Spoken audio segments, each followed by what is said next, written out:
Here we have a Confederate musket rifle that has been in the guest's family for generations. It was originally found by their great-grandparents while remodeling a home in Pennsylvania in the early 1900s. The only markings on the gun include the name C. Chapman and... just based off that it was stamped, there's C. Chapman on it, and on the back there's a stamp with the number 8 on it. Believed to be a Confederate firearm, records suggest that only about 100 of these guns were ever produced. The appraiser, despite years of experience, had never seen one of these before, raising initial concerns about its authenticity. However, its crude construction aligns with Confederate firearms. The manufacturing of firearms is really concentrated in the North. Oh, really? So there was really sort of a rush in the South to make these firearms very rapidly. C. Chapman, likely from Nashville, Tennessee, based his design on the U.S. Model 1841, also known as the Mississippi Rifle. The Mississippi Rifle was named after Jefferson Davis's regiment in the Mexican War and was widely used at the time. Chapman likely sought a contract with the Confederacy but failed, leaving little historical record of his work. Due to its age and rarity, the Musketoon is in poor condition with visible cracks along the body. Despite this, its desirability among collectors remains high, as very few examples are known to exist. This was a surprising revelation for the guest, who initially believed its value to be much lower. With its rich history and extreme rarity, this musket stands as a fascinating relic of the Civil War era. At auction, I would think that this gun could easily bring $20,000 to $30,000. Really? Yes. Wow.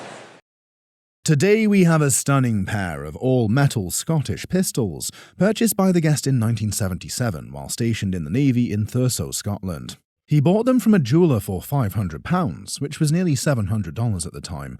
Wanting to bring back something special from Scotland, he chose these beautifully crafted weapons. The appraiser quickly identified them as being signed by John Campbell, a gunsmith from Perthshire, Scotland. The Campbell family had 3 generations of expert gunsmiths. There were 3 generations of Campbell gunsmiths, and they worked from around 1710 to 1790.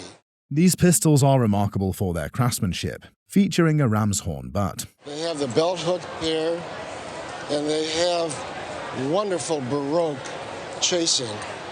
These are just magnificent. John Campbell's workshop was one of the finest in Scotland, known for producing high-quality flintlock firearms with ornate detailing. During the 18th century, Scottish gunsmiths faced competition from English manufacturers, making locally crafted pieces like these even more valuable.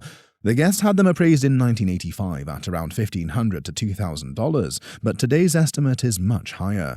However, the appraiser insists they should be insured, but also enjoyed as a piece of history. With their exceptional condition and craftsmanship, these pieces stand as a testament to Scotland's finest gunsmithing traditions. I think that they're easily worth $12,000 to $15,000. So, sailor boy, you did a good job. Wow. It's a good investment. I think they're going to bank now. Are they really worth that? You don't want them to go in the bank. You want to look at it. Yeah. Here we have a Colt single-action army revolver, famously known as the Peacemaker, a classic symbol of the Old West. The guest acquired this firearm from their father-in-law, a Wyoming doctor with a deep passion for cowboy and Native American history. According to family history, this revolver originally belonged to a Texas Ranger. It actually belonged to a Texas Ranger who had eventually moved up to Wyoming. My understanding was he was a sheriff there in Wyoming for several years. Colt designed this 6-shot, 45 caliber revolver for the 1872 government service pistol trials, though this particular gun was a private purchase. Based on the serial number, this revolver was manufactured in 1884 and later engraved in the distinct New York style. Instead of being factory engraved, it was likely shipped to the retailer. It's probably a New York retailer, like Schuyler, Hartley, and Graham. And it may have even been shipped in what they call the blue, with a blue finish on it. Oh, really? The Colt single-action army revolver became the standard sidearm for lawmen, outlaws, and settlers, earning a legendary reputation in the Wild West. Factory-engraved Colts are highly sought after, but period engravings like this one also add significant value to collectors. The revolver features beautiful mother-of-pearl grips, enhancing its appeal as a premium firearm of its time. A prized collector's piece, this revolver is a stunning example of 19th century craftsmanship and frontier history. I would put a pre-sale estimate on the gun of around $15,000 to $20,000. Wow. Very good. I didn't expect that. That's quite a bit higher than I would have thought. This guy came up with a stunning German-made Schutson Rifle, a true work of art rather than just a firearm. Our guest inherited it from his grandfather, who... I brought in a rifle that my grandfather left me about 30 years ago. Dropped it off one Christmas morning. I was named after him, so as a grandson, I inherited it from him, I guess. He knew little about the gun beyond its .219 zipper caliber, but the appraiser immediately recognized its rarity. The rifle is beautifully hand-carved, featuring intricate game scenes and finely chiseled metalwork. Cherubs are engraved on the frame, carrying game, showcasing an extraordinary level of craftsmanship. The gun operates with a martini-style action and features double triggers. The first one is to get it ready, and that second one is a hair trigger. That helps in the target shooting. It was crafted by Karl Stiegler, a premier gunmaker from Munich, Germany, renowned for his gold and silver inlaid firearms. Unfortunately, much of his company's historical records were lost in World War II air raids, making precise dating difficult. Given its luxurious detailing, the appraiser strongly advises against shooting it, as any damage would lower its value. The guest is pleasantly surprised by its value, having never realized just how special his grandfather's gift was. With its historical significance and craftsmanship, this rifle is a remarkable heirloom from Germany's golden age of gunsmithing. This one would retail today for about $8,000. Okay. Nice. Here we have a Springfield Model 1847 Cavalry carbine, a weapon that played a crucial role in early American military history. The guest purchased it in the late 1960s or early 1970s for just $225, unaware of its full value. This muzzle-loading percussion-ignition firearm was standard for U.S. cavalry from 1848 to 1859. While initially smoothbore, the military began experimenting with. This had been smoothbore, so they started experimenting with rifling them and trying to make them better, more effective guns. This is one of those guns. Modifications included adding an adjustable rear sight for long-range use and... They also changed over the rammer to one that's hung on a chain, so if you're using it on horseback, you drop your ramrod, you don't lose it. However, the added rifling increased recoil, causing discomfort for soldiers, leading to another unique alteration. To counteract this recoil, the military drilled the buttstock and inserted a lead weight, though most later cracked due to expansion and contraction. Springfield Armory, founded in 1777 in Massachusetts, was responsible for producing these carbines, evolving into a cornerstone of American firearms manufacturing. During its early years, Springfield faced challenges in modernizing firearm production, often struggling to keep pace with advancements in European weaponry. Remarkably, this particular carbine remains in near-perfect condition, with no cracks in the buttstock. Most of these carbines were later altered for other uses, making an intact example like this exceptionally rare. This well-preserved piece stands as a testament to 19th century military innovation and craftsmanship. I think a reasonable auction estimate for a gun in this condition that's totally complete and correct like this, somewhere between $6,000 and $8,000. That's a nice return on investment. Pretty darn good return. I knew it was worth more than I paid for it, but I didn't know how much. Here we have a historic firearm with an incredible backstory, originally belonging to Commodore Thomas McDonough, a key figure in American naval history. He was a prominent naval officer in American history. When he was 16, he received a warrant from John Adams, the president at the time, to join the Navy. Shortly thereafter, he ended up serving on the USS Constellation, where he played a role in the dramatic burning of the USS Philadelphia to prevent its use by Tripolitan forces. Upon his promotion to first lieutenant, McDonough likely received this firearm as a traditional military gift. Interestingly, this gun is Turkish, with defining features like a tail elevation sight and a thick butt, common in Ottoman weaponry. It has a Michelet lock mechanism, an external firing system prevalent in Ottoman firearms from the 17th to 19th centuries. Surprisingly, this firearm was already an antique when McDonough received it. And this was a very common feature amongst Ottoman guns. Really? From the 17th through the 19th centuries. One of the key desirable features of this gun, again, is this thick butt, which would indicate to me that the gun is probably 17th century. While it has some condition issues, such as missing brass and wood elements, its historical and Islamic art significance keep its value strong. This firearm stands as a tangible piece of naval and Ottoman history, carrying a legacy spanning centuries. At auction, I would estimate that it would make around $7,000 to $10,000. Oh, my Lord. I absolutely had no idea. That's amazing. Today we have a fascinating piece of Korean history, a matchlock firearm that dates back to the 18th or 19th century. The guest grandparents were missionaries in Korea from 1890 to 1908. Wow. And this is something my grandfather purchased ostensibly from a Korean tiger hunter. During this period, Korea was undergoing significant political turmoil, especially with Japanese occupation beginning in 1911.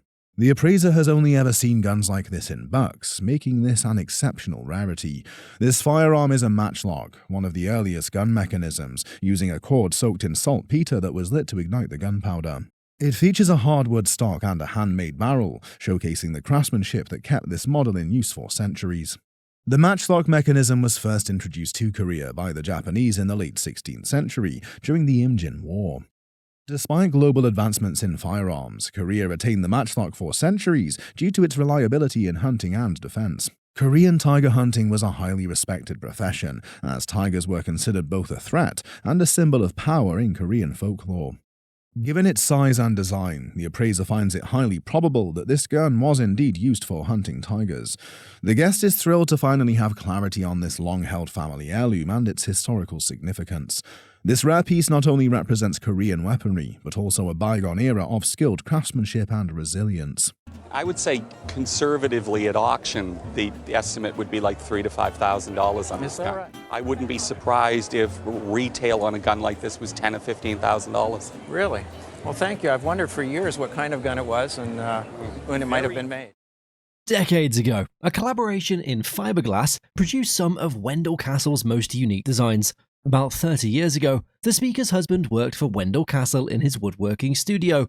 He and his cousin later started their own company, Fibertech, specializing in fiberglass work. Wendell Castle approached them to manufacture his chairs. This collaboration led to the production of Wendell Castle's furniture by their company. Modern furniture is rarely featured on the roadshow, making this instance notable. Wendell Castle is recognized as a leading American wood furniture craftsman. His work goes beyond traditional craftsmanship, reaching new levels of artistry. The chairs were produced for a brief period, around 1969 to 1970. Few of these chairs were made, making them relatively rare and sought after today. Increased interest in post-war design has also contributed to their value. The chairs include the molar chair, known for its molar-like shape, and the yellow castle chair. An original detail is the rubber gasket along the bottom. Colorful examples of these chairs are valued between $1,200 and $1,800, while the black one might be worth slightly less. Wow. Guest brought a teapot that had been passed down through generations, from mother to daughter, since its creation in the 18th century. Elias Pelletro, a Huguenot silversmith, crafted the teapot on Long Island around 1760 to 1765. Teapots from this period were small due to the high cost of tea in the 18th century. After the Revolution and the Boston Tea Party, tea became less popular, and a lot of the more patriotic families bought coffee pots instead. But this dates, I would say, from the period just before the Revolution. The teapot's maker's mark EP was rare and indicated it was crafted by Pelletro, not a later electroplated piece. Initials D for David and P for Phoebe on the base were likely those of the original owners and the guest's ancestors. The teapot was probably part of a set including a creamer and sugar bowl, now separated. The teapot's patina and color are well preserved, despite showing signs of use. A complete tea set would be worth more, but this single teapot is still significant due to its rarity and provenance, and its value was estimated at. And I would say at the moment this is worth somewhere in the region of $20,000 probably. That's nice to know. The guest's father-in-law, a high school art teacher, collected posters and produced them during World War II. So, the guest inherited this circus poster from him and had kept it for 10 years. Larger than usual, it was a rare 4-sheet size and featured a stamp on the back indicating its size. Pasted together from 4 separate sheets, it was not linen mounted, making the printed information on the back visible. It was printed by the renowned Strawbridge Litho Company, which adds to its value.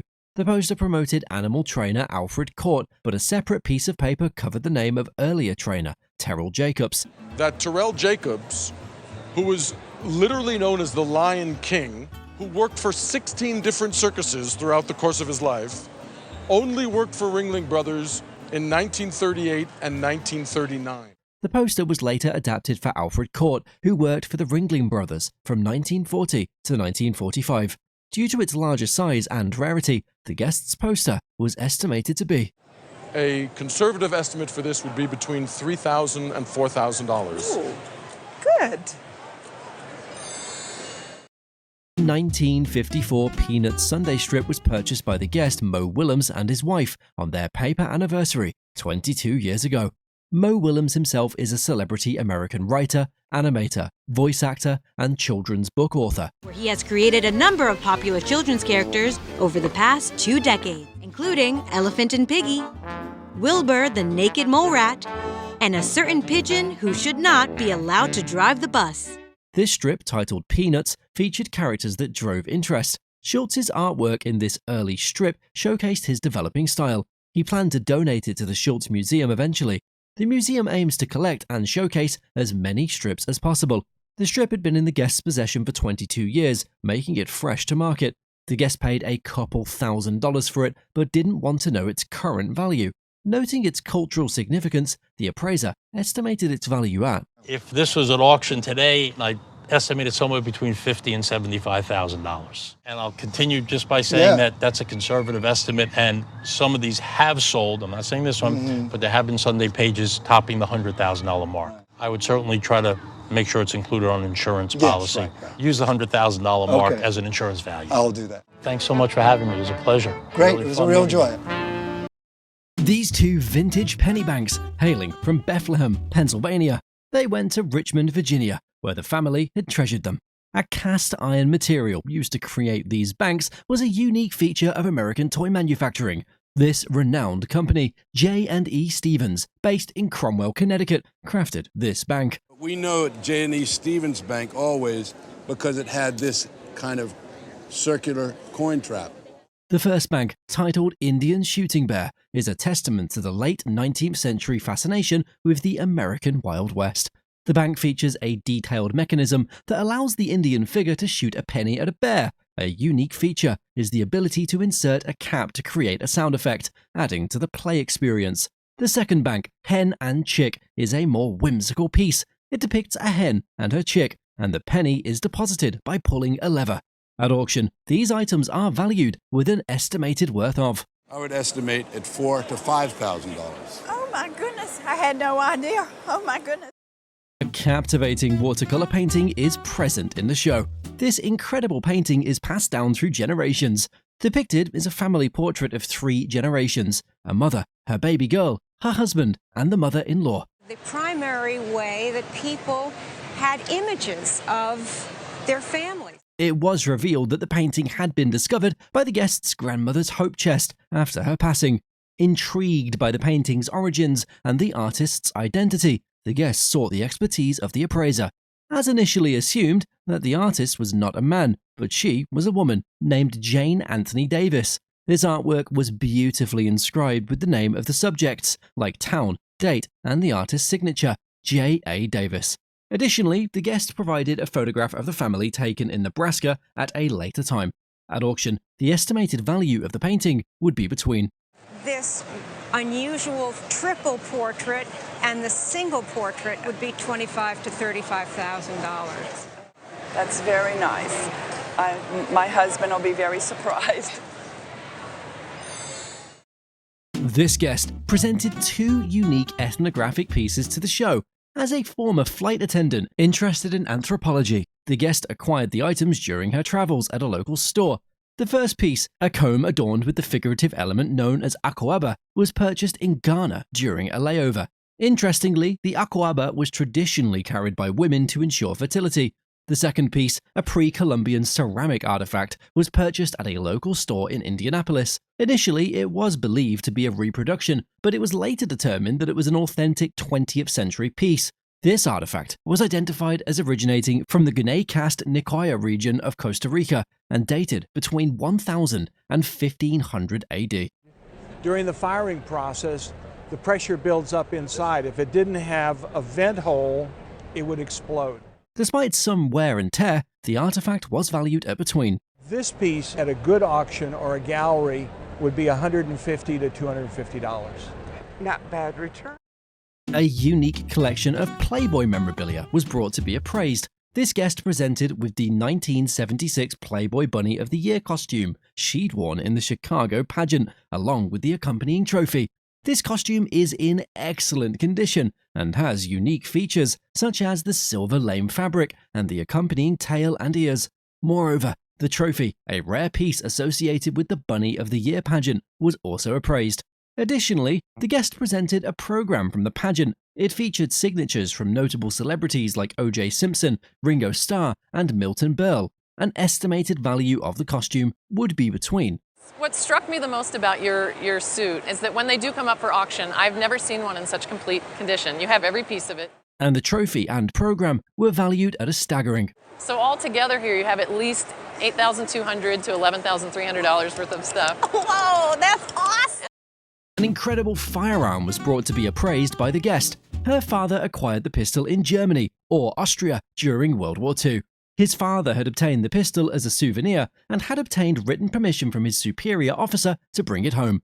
Many soldiers at the end of World War II brought back trophies of war, although doing so was not always permitted. This firearm is a German OverUnder pistol manufactured in the mid-18th century. It had originally been a flintlock, but was later converted to a percussion system in the 19th century. Additionally, over and under pistols were less common than paired pistols, as they allowed for 2 shots from a single firearm. Was, if you cock the hammer back, there's a little release here, and the barrels turn over. It was marked with the name Walter, indicating its maker, who was from Nuremberg. Surprisingly, the conversion to a percussion system had diminished the value of the pistol. In its current condition, this pistol would sell at auction for approximately. At auction, I would figure it would sell for about $2,000 to $4,000. Really? Yeah. This guest brought in an antique musical instrument to be appraised. It had been passed down through their family, and it had been acquired by their father. This instrument is a rare over-the-shoulder horn, a type primarily used during the American Civil War and the latter half of the 19th century. These horns were specifically designed for American marching bands to stay in front of the army and maintain audibility. It was made by John Stratton, a prominent American maker known for his high-quality instruments. Stratton began his work in New York in 1859 and later moved to Germany. Surprisingly, the appraiser noted that while it needed some repairs, it could still be played.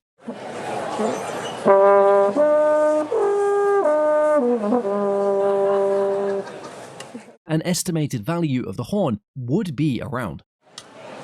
It's the type of thing you'd find a Civil War reenactment band musician paying perhaps $3,000 for.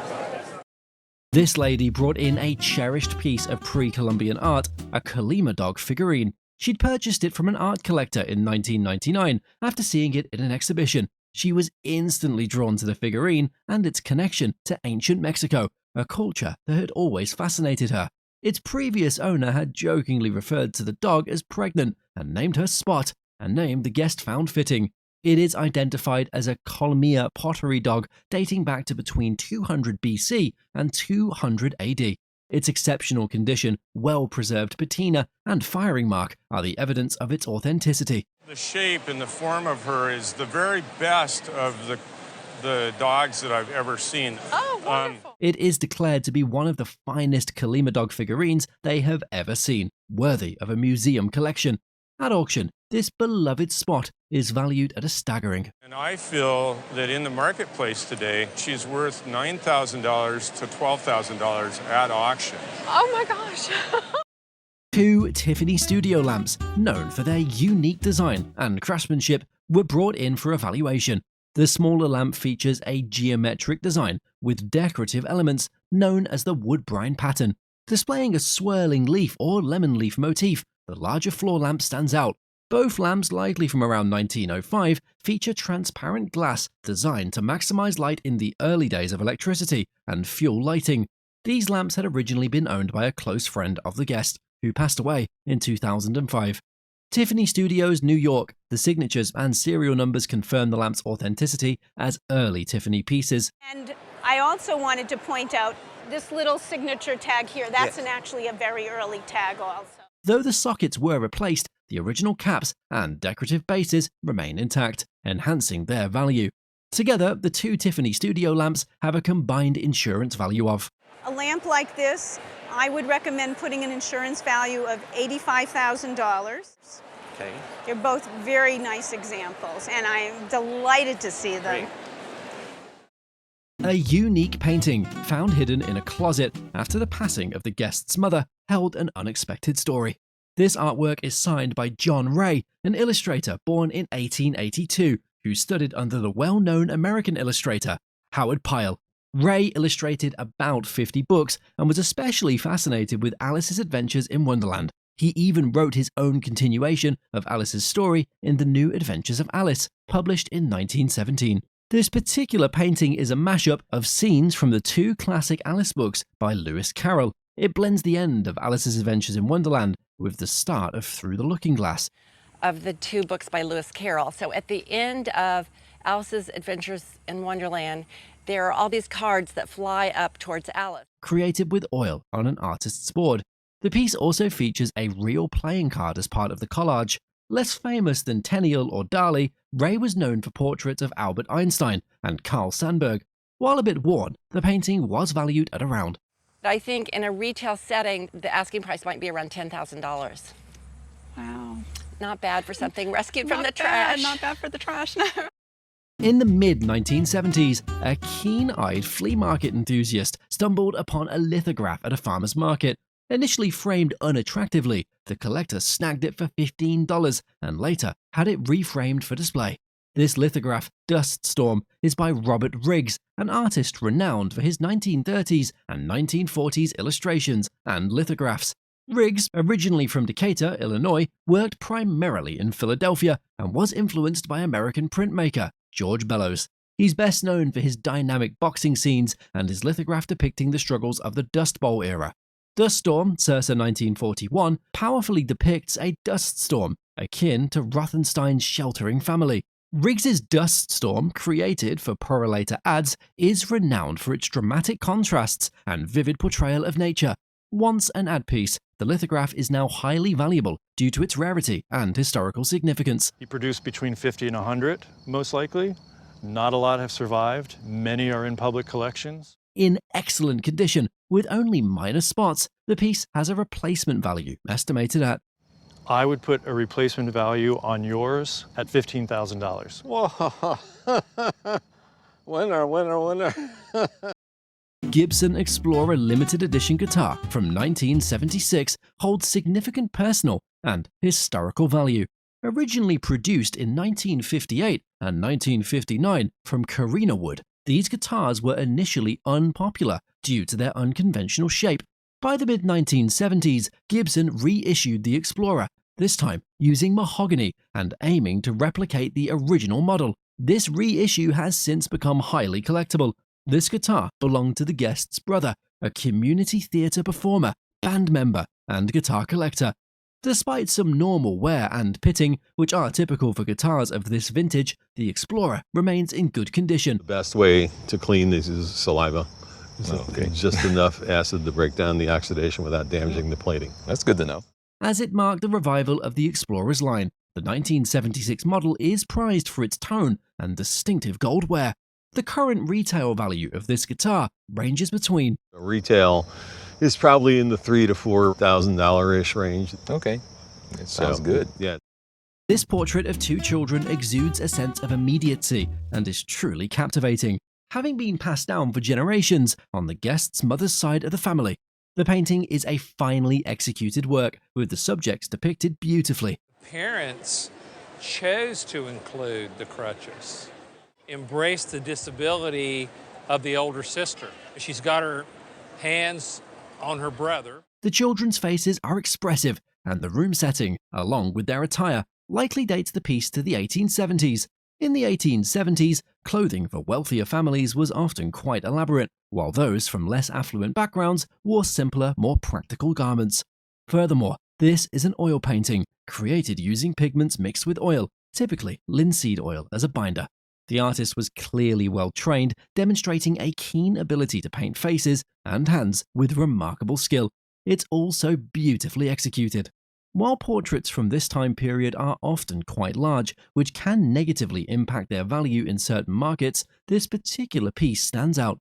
The subject matter, the detailed rendering, and the overall poignancy of the scene captivate viewers, sparking admiration and conversation.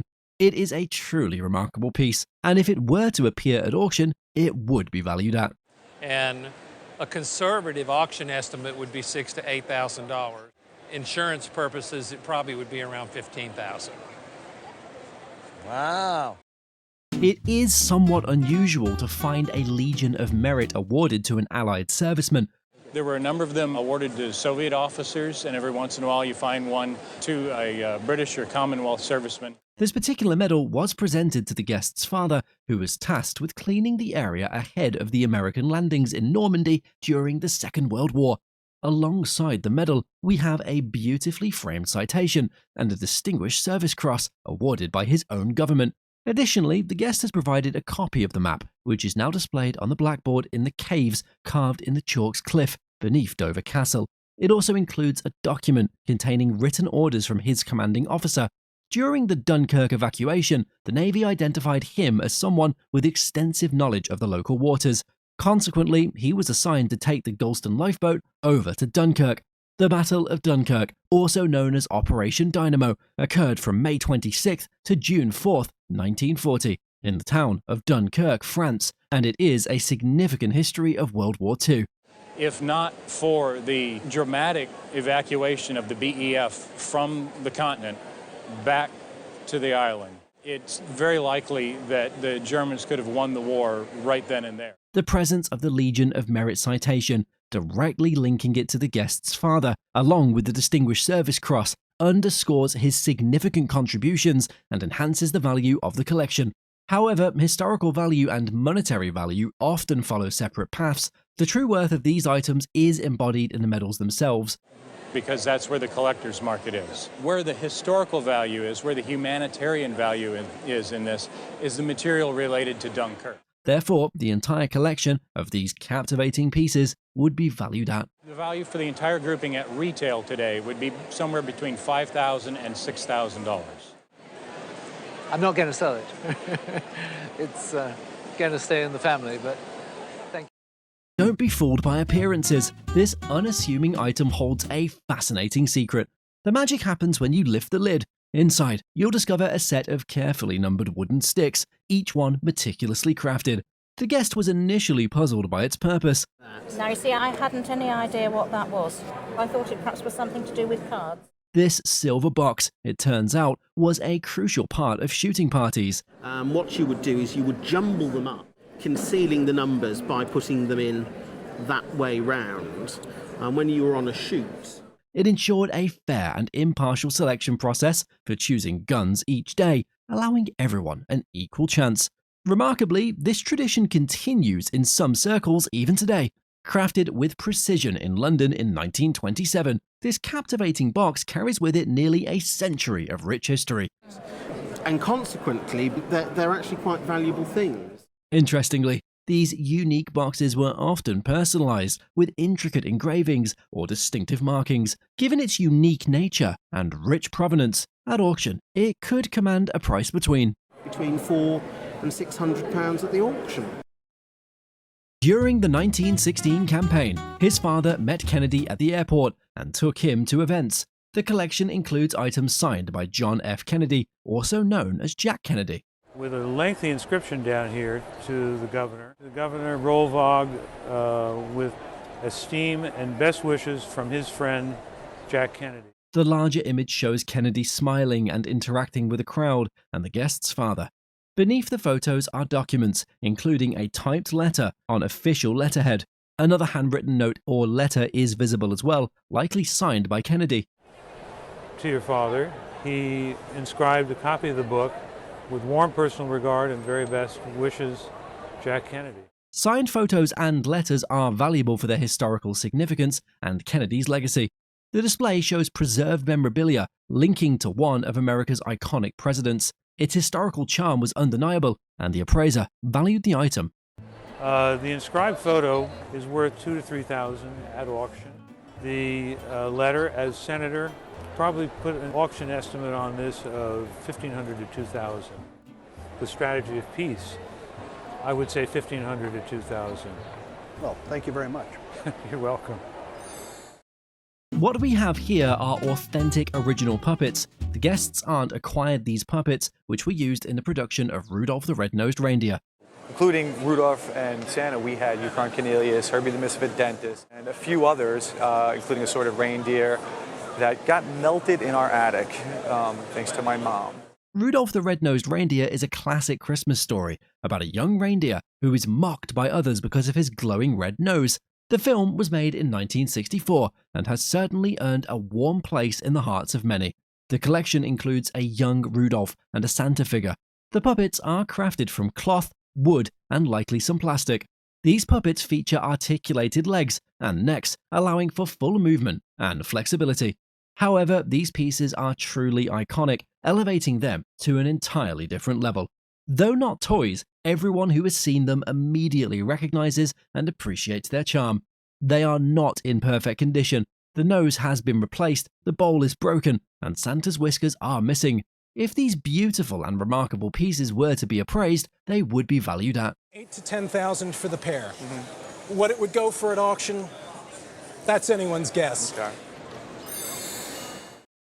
Evidently, the serial number on this guitar indicates that it was purchased brand new when it was acquired. The guitar originally belonged to the guest's father and was purchased by her great-grandmother. I lost interest in the guitar, but we've just kept it. It's been in the closet. My great-grandmother purchased this sometime around 1930 to 31, somewhere around in there. When it was first bought, the guitar was considered an inexpensive instrument. It features a brass body with nickel plating, complemented by a South American mahogany neck and an ebony fingerboard. The guitar includes internal resonators, an early attempt to amplify its sound, making this model one of the first of its kind.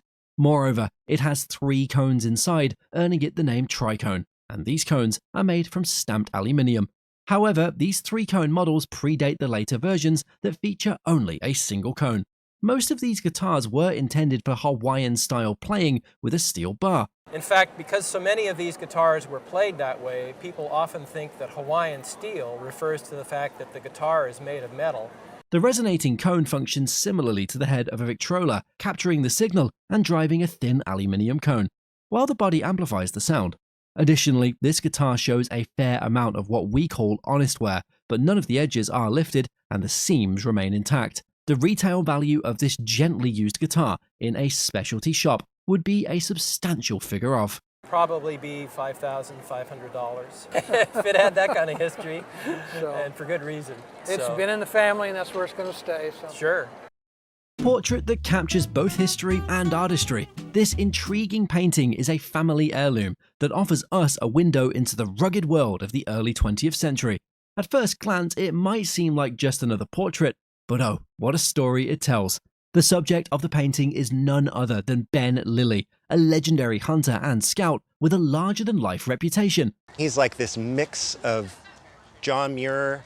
Imagine a man who guided Theodore Roosevelt and was known for his bare-handed battles with bears. I mean, he is killing bears and cougars. The artist behind this masterpiece is W. Buck Dunton, a prominent figure in the Tau Society of Artists. Dunton's work here showcases his signature style of intense brushwork, which creates an almost sculptural effect. This painting was done on canvas. There's an inscription that reveals the subject's identity, age, and the painting's origin. This small detail helps pinpoint the creation to around 1925 or 1926. The painting's journey from Tau to Cincinnati speaks volumes about the art market of the time. Despite its modest size, this oil painting packs a powerful punch in both artistry and historical significance. In value. Even though this is only 7.5 by 5 inches, it's a little oil on canvas. It has the things we want. As a slice of Western history, this painting is now worth between. Conservatively, I would say it's worth about $12,000 to $18,000. Okay. Well, good. I'm glad it's not worth more than that. Treasures from the past are always filled with unexpected discoveries and delightful surprises. Now, what surprises does this mysterious object have for us? An intriguing piece. It was found in an attic and has been a family mystery for decades. At first glance, it might seem like an ordinary wooden vessel. An extremely important tankard to a family. Ceremonial, very good, and it comes from Norway. But this is no ordinary tankard. It's a piece of Norwegian craftsmanship from the early 18th century. Crafted from burl birch, this tankard boasts both beauty and practicality. The burl's natural resistance to liquids makes it perfect for its purpose. Any part of the burl of the tree is pretty resistant to liquids, which is why it makes the most sense to use it. Look closely and you'll spot intricate details. Additionally, there's an early 18th century coin embedded right in its center. This tankard isn't like any other. It's a peg tankard, used for measuring out equal quantities. Imagine the stories this ceremonial piece could tell of family gatherings and celebrations. Despite some wear and a crimp in the silver, this piece has stood the test of time. For insurance purposes today, it would be best to insure it for. You'd be talking a value of around $5,000 on it. $5,000? That is just wonderful. These bookends are not just decorative pieces, but rare works by renowned sculptor Harriet Frithmuth. The guest found the bookends at a yard sale about 20 years ago. Like all yard sales, there's two things I look for, something I like and something that has the right price point, so it was probably about $3 to $5. The appraiser identified them as works by Harriet Frithmuth, a prominent American sculptor from the early 20th century. Frithmuth's signature and the date 1912 are clearly visible on the bookends. She was known for sculpting active figures, especially dancers, and her pieces are in major museum collections. These bookends were cast by the prestigious Gorham Foundry, which kept detailed records of its work. The Foundry's code and the number 34 are also marked on the pieces. The Gorham Archives can reveal details such as how many were made and when they were cast. While giving a value to the item, the appraiser said, in terms of the value in a gallery setting, these would be about $10,000. Awesome! Whoa! More than I paid for.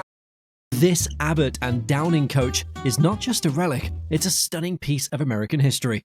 The guests mentioned that they bought a special Abbott and Downing coach at an auction about 5 years ago. You paid how much for it? It's about $2,500. They liked it because of its great craftsmanship and its importance as a piece of American history. The appraiser explained that Abbott and Downing made Concorde coaches, which were crucial for delivering mail during the gold rush. He thought this model was made in the early 20th century, praising its original paint and well-kept leather. He found it interesting that the coach didn't have any doors, as most Concorde coaches did. The detailed work on the coach was impressive, especially the leather springs that were still intact. The name Diamond Tally-Ho was painted over an earlier number, making him curious about what the original name was. As a symbol of the American West, he estimated its auction value. A good auction estimate for this terrific model would be somewhere between $4,000 and $6,000. Okay. The peach can label holds not just fruit, but a World War I soldier's heartfelt letter from the trenches. A guest brought in a special item. A label from a peach can that has a letter on the back from World War I. It had belonged to his late uncle, who had likely recovered it from his father. The label, from a company called Jurgens, was a letter sent to a Brooklyn man by a soldier in the trenches of World War I. The soldier wrote about enjoying the can of peaches while in the trenches, describing how much they meant to him. He even joked that the peaches were worth fighting for. The appraiser noted the beauty of the label as a piece of early 20th century graphic art and explained how canned goods were crucial during the war for their durability and safety. The label alone might only be worth about $10. While examining the item, the appraiser said, I would expect to see a retail value today for this in the neighborhood of $550 to $600. Wow. Not bad for a... In this video from Antiques Roadshow, a woman presents a Mexican Chado saddle gifted by her grandfather. The saddle was crafted in the late 1930s or 1940s. It features intricate maguey cactus fiber embroidery. The silver detailing was chiseled in Amozoc, Mexico. Its tree is made from mesquite wood, giving it a dark, rich color. The stirrups and conchos are silver mounted and hand chiseled. At auction, this saddle is valued between £6,000 to £8,000. The craftsmanship makes it a rare and irreplaceable item. Ordering a new saddle of this style would cost £10,000 to £12,000. $6,000 to $8,000. Wow. So, you know, Pretty good present from somebody. Yes. This is a particular style of saddle with the saddlebags. It'll also take up to 2 years to complete. The saddle holds great sentimental value for the owner. It reminds her of her beloved grandfather, who gifted it to her. Discover how a $1 thrift store found a rare and valuable masterpiece by a celebrated Swedish textile designer. A thrift store found in Minnesota featured an intriguing textile. Initially, it seemed like a typical Scandinavian-inspired piece. When I first saw this, I was thinking, well, we're in Minnesota. Closer inspection revealed exceptional artistry and subtle color gradations. Shades ranged from fuchsia roses to blue-greens. The craftsmanship was notably superior. The textile was signed with the initials MMF. These initials stood for Marta Mars Federström. Federström was a prominent Swedish textile designer in the early 20th century. She began her workshop around 1918 and produced high-quality fabrics and rugs. Federström even designed the rugs for the Nobel Prize ceremonies. This smaller, hand-woven piece is quite rare and valuable. Its estimated retail value ranges from £2,000 to £4,000. Because I would say with the popularity of Marta Mars Federström things in the market today, because it's really coming up. Timeless painting by Henry Siddons Mowbray reveals its rich ties to American Renaissance art and family history. The appraiser admired the painting, created by the guest's grandfather, Henry Siddons Mowbray. Born in Alexandria in 1858, Mowbray studied in Paris and died in 1929. The guest thought the painting was from around 1895. Mowbray's work, influenced by classical themes and the American Renaissance, often featured muses and virtues. The guest remembered waking up to the painting as a teenager and preferred it to his grandfather's murals. The appraiser mentioned Mowbray's connections to Augustus St. Gaudens and the firms McKim, Mead and White, who commissioned him for mansions. The painting's soft palette and classical themes made it a fine example of the era. While examining the item, the appraiser said, "At auction, I would estimate it at between $50,000 and $75,000. Wow. I could never sell it, unfortunately. It would stay in the family." The guest said it would stay in the family. Not just a beer poster, it's a rare 1900s Anheuser-Busch classic with original frame and rich details. The guest shared that about 30 years ago, their father bought a nightclub. My father had bought a nightclub about 30 years ago. And it was in the nightclub when he bought it, and he took it down and took it home. And inside it was an old Anheuser-Busch beer poster. The father hung the poster at home for years before wrapping it up and storing it away. The nightclub was in Lamond, Missouri, near Jefferson Club, and about 110 miles from St. Louis. The appraiser estimated the poster to be from around 1900, noting how it used a picture of a woman showing a bit of her skirt, quite daring for the time, to sell beer. The frame, which includes the name Anheuser-Busch and pictures of hops and wheat, was original to the poster and made it more valuable. The appraiser also pointed out the fine details, like the necklace with the Anheuser-Busch A, an eagle, and the writing on a beer bottle. The poster and its frame were valued by the appraiser. I would put its auction estimate conservatively at $2,000 to $3,000. Goodness. That's an awful lot of beer. Yes, it sure is. Old rugs carry hidden stories, like a 1930s Bellucci rug once used to smuggle hashish. A guest shared the story of acquiring a rug over 40 years ago while living in the East Bay. His neighbor, who frequently traveled, offered him the rug in exchange for looking after his plants and pets. Price, it was, I don't know, $50, $60, something like that. Not long after, federal agents came looking for the neighbor, revealing he was smuggling hashish inside carpets. Unsure of the rug's true value, the guest had wondered about it for decades. The appraiser identified it as a tribal rug from the Bellucci tribe, likely from the 1930s. During the 70s and 80s, such rugs were often used by drug smugglers, who became more selective over time to maximize their profits. The appraiser valued the rug.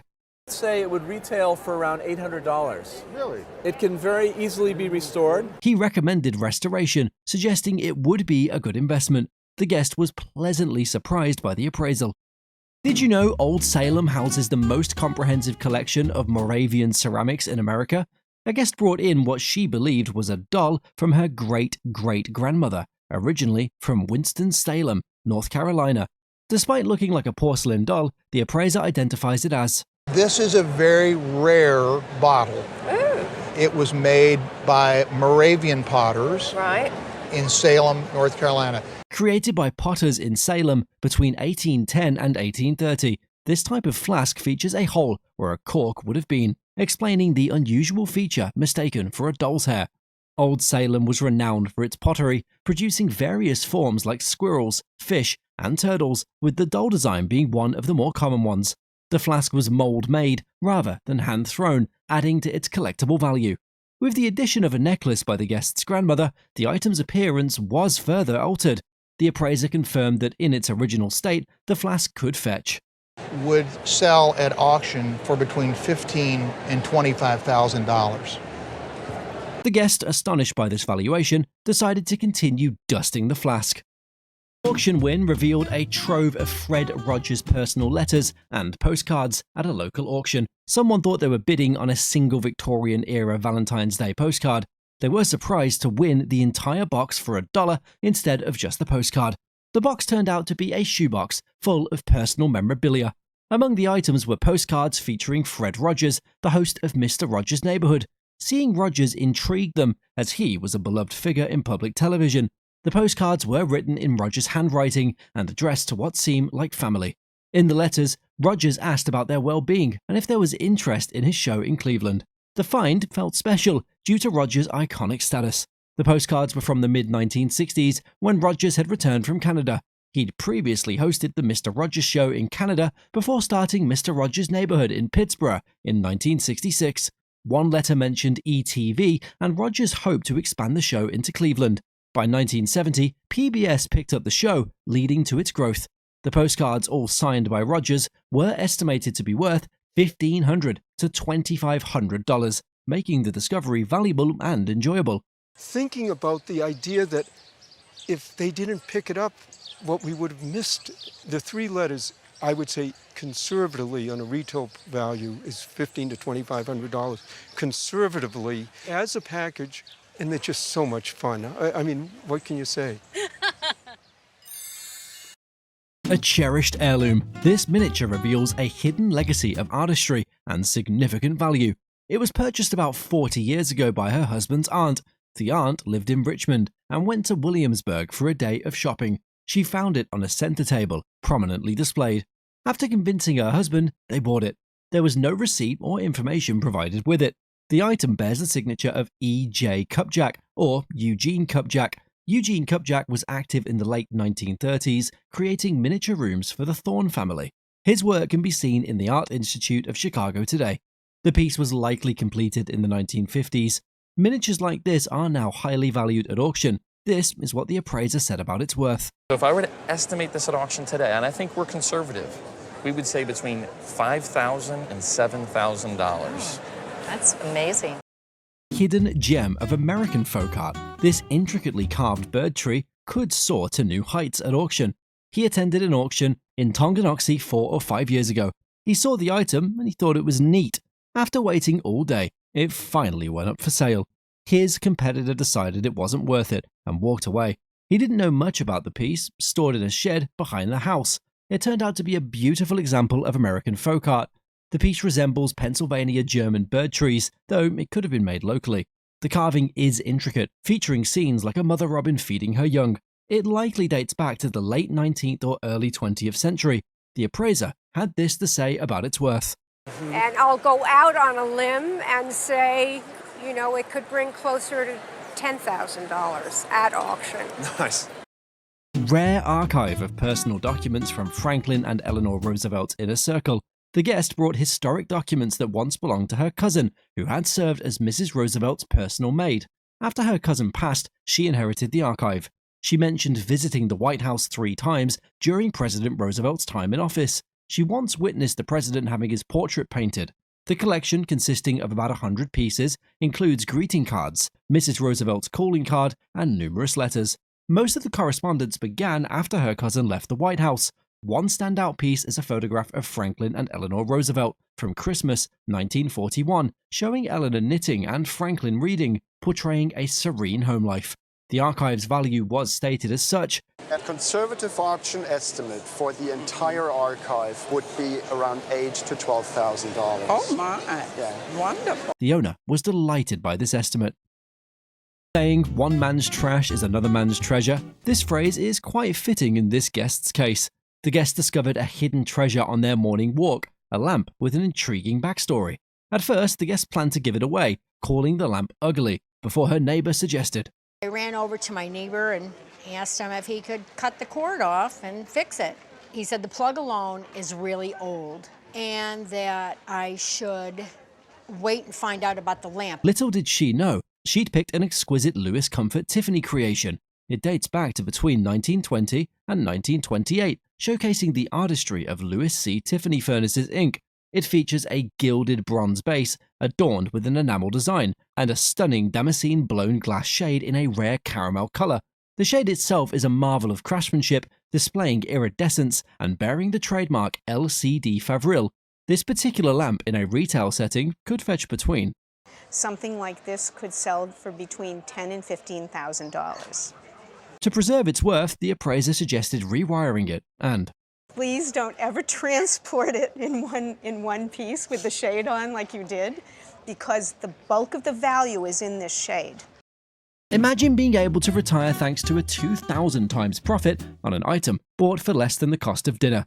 On a memorable day in 2017 in St. Lucia, guests stumbled upon a stunning yet slightly damaged bronze Bada at a local garage sale. Despite its missing arm and worn gilt, the guest was captivated by its beauty, instantly buying it for. Inquire what you paid for it? Probably between $75 and $100. Little did they know, this seemingly unremarkable piece was actually a rare 15th century Ming Dynasty sculpture. The appraisers were thrilled to examine this exquisite item, featuring detailed drapery, elegant ribbon work, and a serene face. Its style, characterized by a chubby visage and seated in royal ease, pointed to its early Ming origins. At the time of this appraisal, the piece was estimated to bring Very conservative retail price would be $100,000 to $125,000. leaving the guest absolutely overjoyed. Are you really serious? Oh my goodness. In a twist of events, the second appraisal from expert appraisers at Sotheby's revealed the item was believed to be from the 7th to 10th century AD, Tang Dynasty. In the end, the original appraiser notes that the item did exceedingly well at auction, stating, It sold for in excess of $2 million. And the $2 million would represent a buyer's premium, and certainly a multiple of both the estimate given at Sotheby's and our appraisal. This doll has been in the family for over 50 years. The owner's mother bought it for her, but didn't let her play with it. She had it appraised twice, once for $1,600 and another time for $3,000. This little doll, made by Schmidt and free of Paris, France, is known as a French bébé. She's wearing her original French costume, complete with a little straw hat, lace dress, wonderful socks, and original labeled shoes. She's made of bisque with paperweight eyes and a composition body. She's marked under her little wig as SH, which stands for Schmidt and 000. She has pierced ears with original Torx earrings. It was made in 1880. They were sold as the finest French dolls.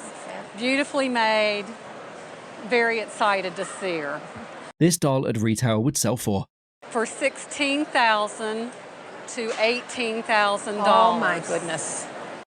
In 1975, Colonel Sanders lived next to the guest's house. After selling his own home and having nowhere to stay, he lived with the guest's family for 6 months. At a Halloween costume party, the guest wanted to look like Colonel Sanders and borrowed his suit. Colonel Sanders later gifted the suit to the guest because he looked so good in it. Colonel Sanders started his chicken business in 1930 in Corbin, Kentucky. After becoming a hit, he franchised it in 1952. He lived to the ripe old age of 90. His favorite food was actually White Castles. He visited different Kentucky Fried Chicken stores to ensure their chicken was being made correctly, but eventually grew tired of eating so much chicken. He was known for being picky, and he had a specific way he liked things done, from his recipes to the appearance of his stores.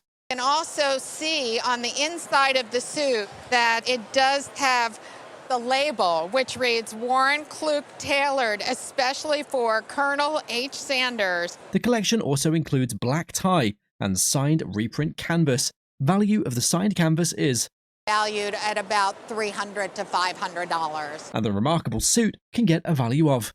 It would bring between $30,000 and $50,000. My gosh, you're kidding me. And it's sold for charity for $80,000. Oh my gosh.